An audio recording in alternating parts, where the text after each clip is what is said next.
आज हम लोग सूत्र पर आधारित कुछ बहुपदों के गुणनफल और उनके गुणनखंड की क्रियाओं पर अध्ययन करें। सूत्र को सर्वसमीका भी कहा जाता है। व्यवहारिक नाम सूत्र जिसको हम लोग ज्यादा उपयोग करते हैं, लेकिन औपचारिक नाम उसका सर्वसमीका होता है। 3 मुख्य सर्वसमीका सूत्र का अध्ययन हम लोग विगत कक्षाओं में भी किए, जैसे कि a+b का होल स्क्वायर, ये एक द्विपदी बहुपद का वर्ग। परिणाम होता है इसका a² + 2ab + b²। अब इस सर्वसमीका का उपयोग करके हम किसी द्विपदी बहुपद के वर्ग का परिणाम जान सकते हैं। जैसे उदाहरण के लिए क्वेश्चन लेते हैं, x+5 का होल स्क्वायर को विस्तारित रूप में लिखें।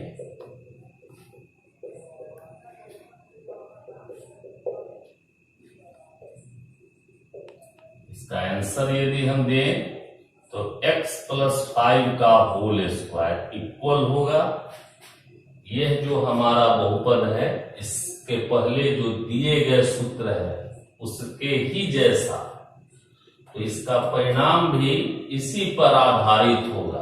a यहाँ पर पहले पद का और b यहाँ दूसरे पद का प्रतीक है।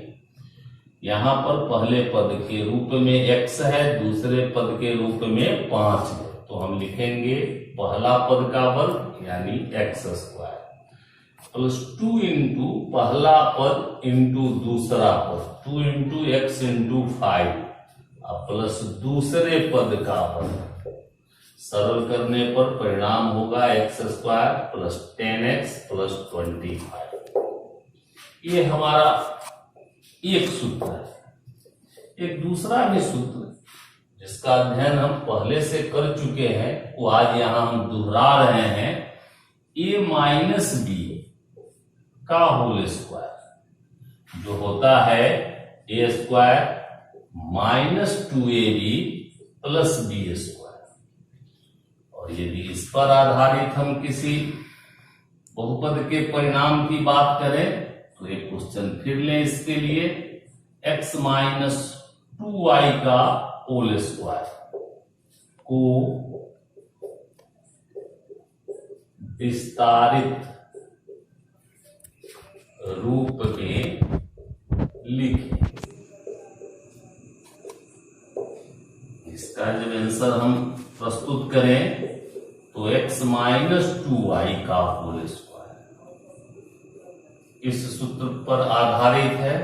a के जगह पर x और b के जगह पर 2y, हम a² यानी x² - 2 into x into 2y plus 2y का होल स्क्वायर। सरल करने के उपरांत पाएंगे x² - 4xy + 4y²। इसी क्रम में एक और सूत्र है, जरा उसको हम लोग देखें।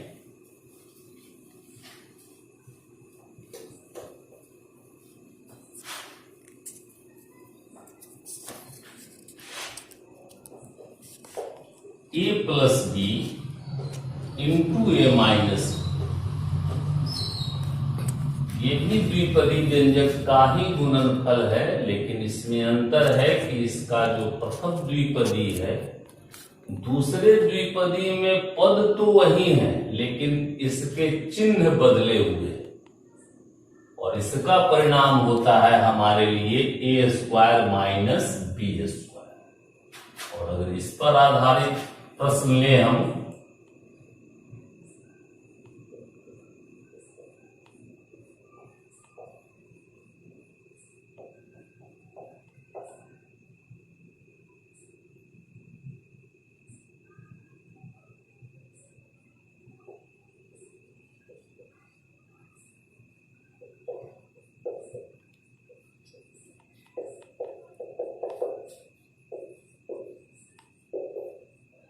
इसका आंसर बनेगा x+5 इंटू x माइनस 5, यह इक्वल हो जाएगा x का होल स्क्वायर माइनस 5 का होल स्क्वायर, जो कि बराबर बनेगा x² माइनस 25।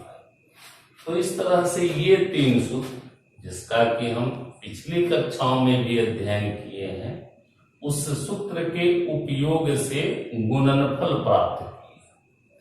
लेकिन इसी का यदि हम विपरीत रूप देखें तो इन्हीं तीनों सूत्रों पर आधारित बहुपदों का हम गुणनखंड भी कर सकते हैं।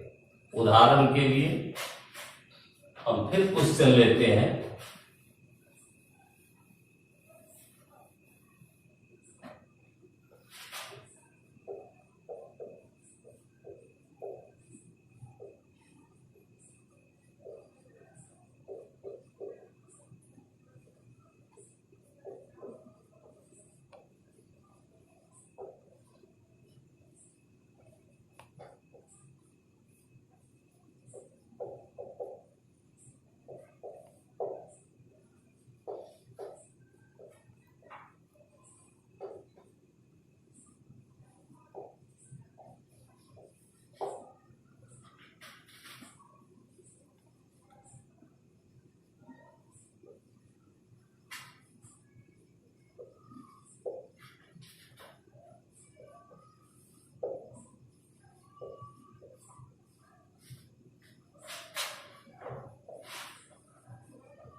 इस क्रम में हमने 3 प्रश्नों को लिया है। आंसर प्रारंभ करते हैं। पहला तो हमारा जो परिणाम है x² plus 4xy plus 4y², इस पर यदि हम विचार करें तो ये हमारा एक वर्ग का पद है। इसको हम लिख सकते हैं x का होल स्क्वायर प्लस इसको हम 2 इंटू एक्स इंटू 2y के रूप में परिवर्तित करके और इसको हम 2y का होल स्क्वायर लिख सकते हैं। इसका ऐसा रूप बना देने से ये हमारे एक सूत्र पर आधारित हो गया। जैसे कि अगर हम प्रथम पद के रूप में इसको देखें और अगर हम पढ़े a, तो ये हमारा a² प्लस 2a और b इसको मानते हुए b, तो फिर प्लस b², जो कि हम विगत में पढ़े हैं कि ये a² plus 2ab plus b², ये a प्लस b का होल स्क्वायर होता है। तो फिर इसका गुणनखंड बनाने के लिए a जिसके जगह पर यहां है x और प्लस b जिसके जगह पर यहां है y, x प्लस 2y का होल स्क्वायर। हम इसको ऐसे लिख देते या फिर चाहे तो विस्तार से लिखने के लिए हम लिखे x plus 2y into x plus 2y। चूंकि इसका घात 2 है इसलिए हम इसको विस्तारित 2 जगह लिख रहे हैं, लेकिन यदि घात आने वाले किसी प्रश्न में अधिक हो तो फिर विस्तार से लिखना उतना आवश्यक नहीं है। हमारा यही उत्तर जो है ना अंतिम उत्तर होगा। इसके दूसरे प्रश्न पे नजर डालें तो 4x² minus 4xy plus y², इसको थोड़ा सा अगर हम इस रूप में रूपांतरित करें कि 2x का whole square minus 2 into 2x into y plus y का होल स्क्वायर, तो फिर ये बना हमारा a² minus 2ab plus b², जो कि बनेगा हमारा a माइनस b, यानी कि यहां 2x माइनस y का होल स्क्वायर। और इसका तीसरा क्वेश्चन x² माइनस 9, जो कि बनेगा x का होल स्क्वायर और माइनस 9 के जगह हम लिख सकते हैं 3 का होल स्क्वायर, और ये रूप धारण कर लिया a² माइनस b², जिसका खंडित रूप बनेगा a प्लस b, यानी कि यहां x plus 3 into x minus 3। तो इस तरह से जो हम 3 सर्वसमीका जाने थे उसका उपयोग करके हम गुणनफल प्राप्त किए, या उस पर आधारित जो बहुपद थे उसका हमने गुणनखंड किया। इससे आगे कुछ और सरल समीकरणों को, सूत्रों को हम लोग जानेंगे और उसका उपयोग सीखेंगे। यहाँ पर आप सबों को हम कहना आवश्यक समझते हैं कि किसी चीज की सिर्फ जानकारी बहुत महत्वपूर्ण नहीं होती है, उसका उपयोग महत्वपूर्ण होता है। तो और उपयोग की क्षमता आपकी बढ़ेगी जब आप अभ्यास को बढ़ाएंगे। तो आइए कुछ और सरल समीकरणों को देखें।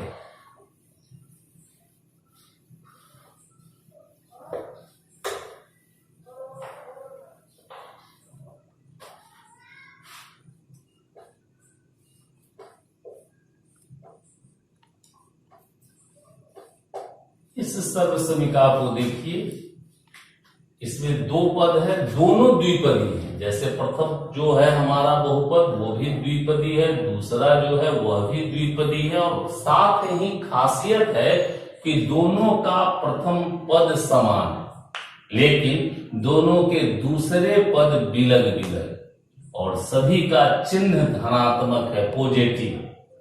और ऐसे बहुपद के गुणनफल का सूत्र बनता है x square plus a plus b into x plus a b. लेकिन इसी में यदि थोड़ा सा चिन्हों का कुछ अंतर आ जाए तो परिणाम पर प्रभाव पड़ेगा। जैसे इसी का एक और रूप दिखाते हैं, जैसे कि इसका पहला पद पहले वाले के ही जैसा हो, x प्लस ए, परंतु दूसरा x प्लस बी न होकर x माइनस बी हो, तो फिर देखिए परिणाम पर क्या प्रभाव पड़ेगा। इसका पहला पद जैसा है वैसा ही रहेगा, प्लस ए, और इस बार माइनस बी इंटू एक्स, और फिर यहां पर b के कारण इस पद का यहां जो चिन्ह प्लस है वो यहां माइनस हो जाएगा। तो ऐसे जो है पद का परिणाम बनेगा x square plus a minus b into x minus a. यदि दोनों पद ऋणात्मक हो, जैसे कि x minus a into x minus b, तो इस परिस्थिति में एक्स स्क्वायर, और तब दोनों में माइनस होने के कारण दोनों का माइनस यहां हम कॉमन ले लें तो ब्रैकेट में दोनों प्लस में आ जाएंगे, और इंटू एक्स, साथ ही अंतिम पद के दोनों जो है पद ऋणात्मक है, माइनस है, और आपस में गुणा कर रहे हैं, और हम जानते हैं गुणनफल में चिन्ह माइनस माइनस प्लस का होता है, तो इसका परिणाम बन जाएगा x square minus a plus b into x plus a. इसी ढंग से इसके और भी रूप संभव है, हो सकता है जैसे इसका कोई प्रथम पद ही ऋणात्मक हो जाए, चाहे ए ऋणात्मक हो बी धनात्मक हो। थोड़ा आप इसी सोच के आधार पर इससे भी विलग कोई रूप यदि हो तो आप उस पर अपना अभ्यास करें। आइए इससे जुड़े कुछ प्रश्नों को दिखाते हैं।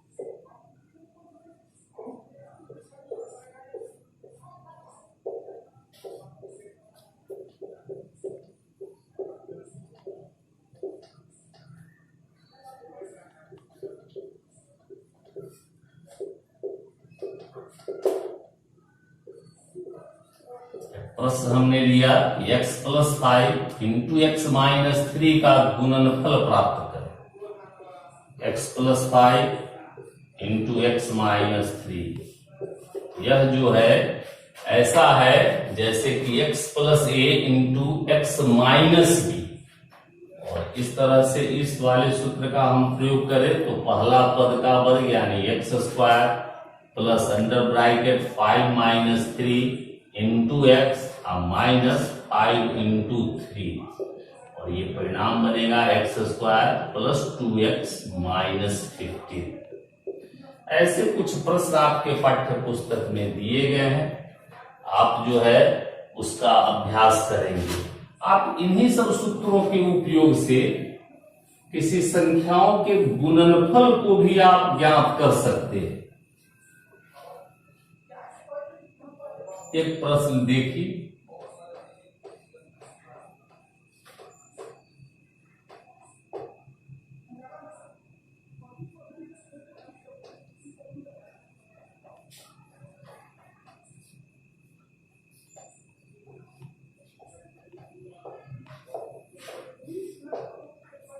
ये 104 गुने 103 को हम चाहें तो 100 जोड़ 4 इंटू ये 100 जोड़ 3 के रूप में लिख सकते हैं।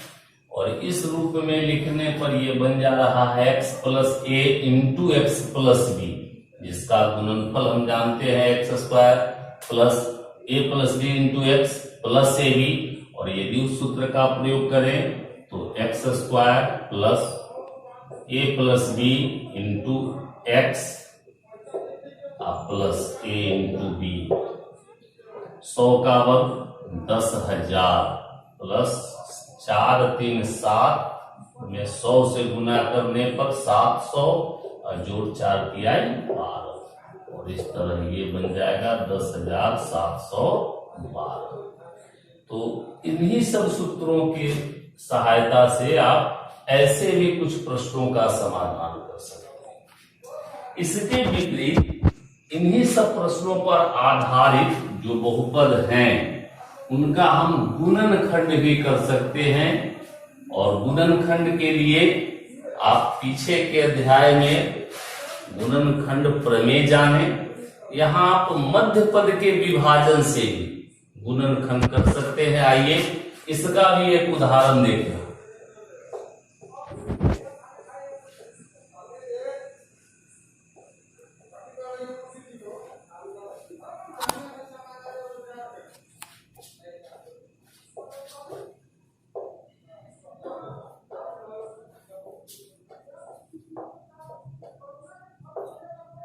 प्रश्न है कि x square plus x minus 6 का गुणनखंड करें। हम ये जो बहुपद है इसको थोड़ा रूपांतरित करते हैं। इसके मध्य पद का विभाजन हम 3x माइनस 2x के रूप में करके और तब माइनस 6 लिखते हैं। ऐसा करने से प्रथम दो पदों में हम x कॉमन लेंगे तो हमें प्राप्त होगा x माइनस 3, और अंतिम दो पदों में यदि माइनस 2 कॉमन लें तो x प्लस 3, और इस तरह से हमें गुणनखंड प्राप्त होगा x plus 3 into x minus 2। तो हम लोगों ने तो त्रिपदी बहुपद के वर्ग के लिए उपलब्ध सूत्र का अध्ययन करें, जैसे कि a plus b plus c का होल स्क्वायर, और ये बनता है a square plus b square plus c square plus 2ab plus 2bc plus 2ca। त्रिपदी बहुपद और उसका संपूर्ण का वर्ग, अगर a जो कि प्रतीक है प्रथम पद का, b जो प्रतीक है द्वितीय पद का, और c जो प्रतीक है तृतीय पद का, यानी पहला पद जोड़ दूसरा पद जोड़ तीसरा पद का होल स्क्वायर संपूर्ण का वर्ग, तो ये बनेगा a square plus b square plus c square plus 2ab plus 2bc plus 2c। अब इसके चिन्हों में यदि परिवर्तन हो तो परिणाम के चिन्ह भी परिवर्तित हो जाएंगे।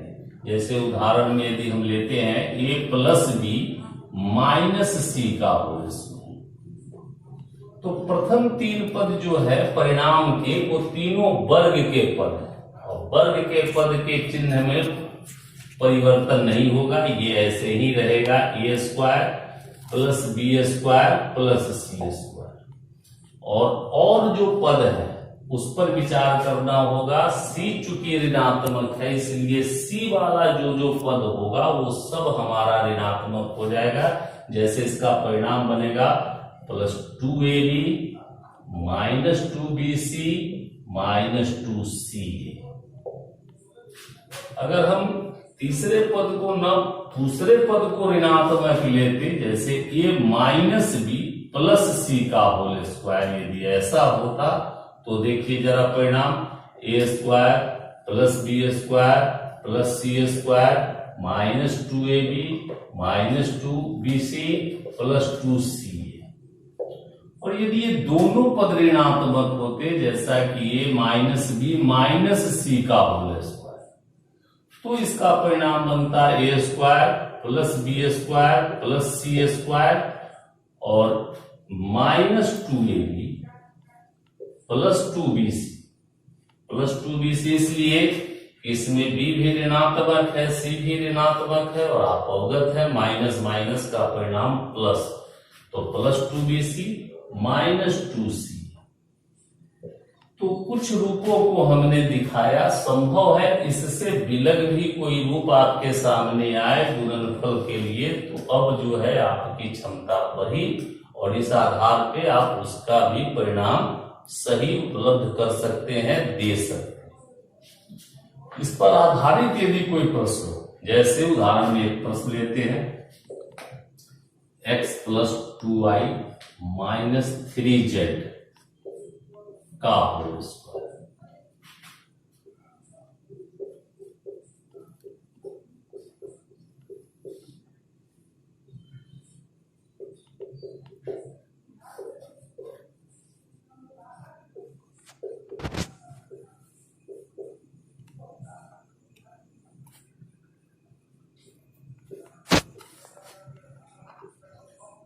अब यहाँ हमारा पहला पद धनात्मक, दूसरा धनात्मक, तीसरा ऋणात्मक है, और चाहे जो भी हो हम बताएं कि प्रथम तीनों पद जो है वर्ग के हैं, इसलिए वो सभी धनात्मक होंगे, यानी एक्स स्क्वायर प्लस ये 2y square plus 3z square. और अब तीसरा पद जिसमें है सी वाला पद, ठीक है, तो 2ab का जो पद है वो धनात्मक होगा, 2a और b के जगह 2y, माइनस 2b, c के जगह पर हमारा जो होगा माइनस, जिसको हम यहां लिख लिए हैं। अब फिर इसी ढंग से ये पद भी 2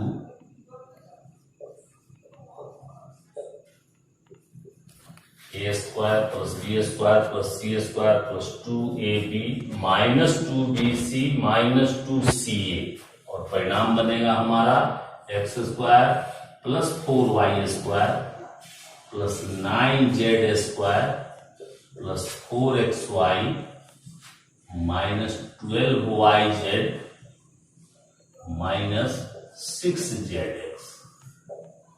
तो इस तरह से ऐसे किसी बहुपद के गुणनफल की बात हो तो आप उसका गुणनफल प्राप्त करें। अब यदि इन पदों पर आधारित कोई बहुपद हो तो उसका हम गुणनखंड भी कर सकते हैं। बस हमें ये देखना है, ये समझना कि ये किस सूत्र पर आधारित है। यदि कोई बहुपद हमारा इस तरीके से उपलब्ध हो, जैसे कि a square plus b square plus c square plus 2ab plus 2bc plus 2ca के रूप में, तो हमें समझना पड़ेगा, निकालना पड़ेगा इसके a का मान, b का मान, c का मान, और ये भी समझना पड़ेगा कि ये सब a plus b plus c के होल स्क्वायर का रूप है। एक प्रश्न से इसको भी हम समझाते हैं।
हमने एक पद लिया, या मानिए हमें कहीं से प्रश्न प्राप्त हुए कि x square plus 9y square plus 4z square minus 6xy minus 12yz और प्लस 4zx का गुणनखंड है।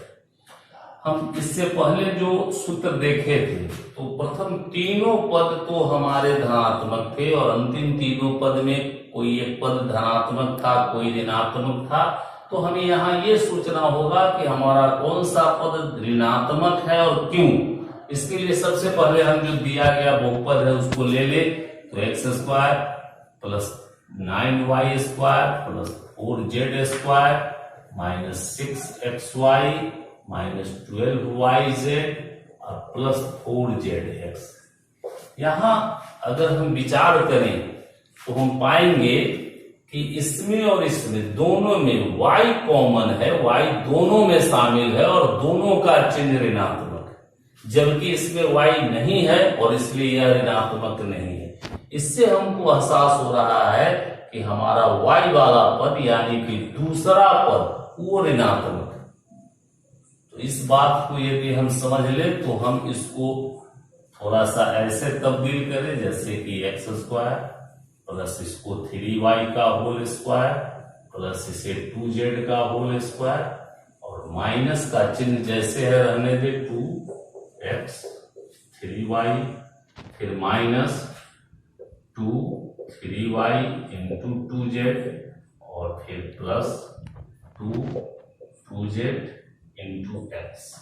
और अब इस तरह से इसको जो है व्यवस्थित करके हम यह भी देख लें कि कहीं हमारे मूल पद में तो कोई परिवर्तन नहीं आ गया, जैसे एक्स स्क्वायर का परिणाम एक्स स्क्वायर प्लस 3y का whole square 9y square plus 2z का whole square plus 4z square minus 2 into x into 3y 3 दूना 6xy माइनस में है, minus 2 into 3y into 2z 3 दूना 6 दूना 12yz माइनस में और वो प्लस 2 दूना 4 zx प्लस में। तो ये बना हमारा x square plus a square plus b square plus c square minus 2ab minus 2bc plus 2ca। और हम देख रहे हैं कि हमारा ये y वाला पद ऋणात्मक है, इसलिए इसको हम लिखेंगे x minus 3y plus 2z का होल स्क्वायर। और ये हमारा गुणनखंड बना दिए गए बहुपद का। तो फिर इस सूत्र से आप ऐसे कुछ जो बहुपद दिए जाएंगे, दिए गए होंगे आपके पाठ्य पुस्तक में, उनका गुणनखंड कीजिएगा। तो आज हम लोग द्विपदी और त्रिपदी के वर्ग से जुड़े हुए सूत्रों का अध्ययन किया। इस पर यदि आपकी भरपूर प्रैक्टिस हो जाए, अभ्यास हो जाए, तो फिर अगली बारी हमारी द्विपद या त्रिपद के घनों के संदर्भ में होगी। तब तक आप इसका अच्छा से प्रयास करें, अच्छा से रहें, यही हमारी शुभकामना है।